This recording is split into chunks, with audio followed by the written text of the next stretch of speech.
Chair recognizes Mr. Gosar of Arizona for 5 minutes. Attorney General Reyes, you just heard the comment about science. This is about data. Can you dispute that? Thank you. A couple of things I want to comment on. I think my colleague mentioned that more data is all good, right? And that more data cannot hurt. I disagree with that because I think there can be bad data if it distracts or in some cases even distorts the import and the focus of what fiduciaries should be solely laser focused on. If it's not benign data, I'll give you an example. Standard & Poor's issued ESG indicators alongside the creditworthiness for states. In a state like Utah that has a AAA credit rating, the Standard & Poor's would point out in one instance the issue of drought without taking into consideration a whole other host of mitigating factors that Utah has, anti-drought measures.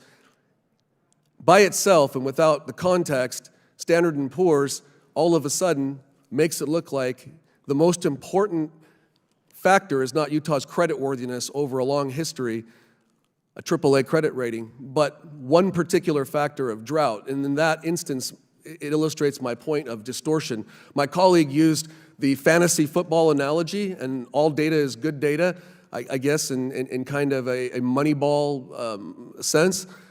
Again, I would take issue with that. And to use football as an example, if all of a sudden we started crowning the Super Bowl champion, not by who scored the most points in the game, but by who had the most green arena or who had the most environmentally friendly equipment, I think that data would be destructive. I think that's something that is not necessarily the indicator that we're looking for. And in this instance, again, I want to point out that we're contesting the process, and you can have all the data in the world, but when that data is driven to one particular outcome, and it's predetermined outcome, and then there is a cabal of players who are all pushing towards that one outcome, then the data is just window dressing to achieve that particular outcome. It's manipulated.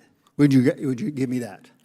Yeah, I want to quote from NZAM, which is has 59 trillion AUM, assets under management, and this commitment is that it's consistent, it's ambition for all assets under management to achieve net zero emissions by 2050 or sooner. That's all of their assets, and it says this: the transition to net zero will be the biggest transformation in economic history. Our industry's ability to drive the transition to net zero is extremely powerful. Without our industry on board, the goals set out in the Paris Agreement will be difficult to meet. Again, and I could read chapter and verse of many other public statements like this. This just demonstrates the concerted effort by all of these organizations to push a particular outcome, regardless of what the data may or may not demonstrate. I'm going to cite a quote.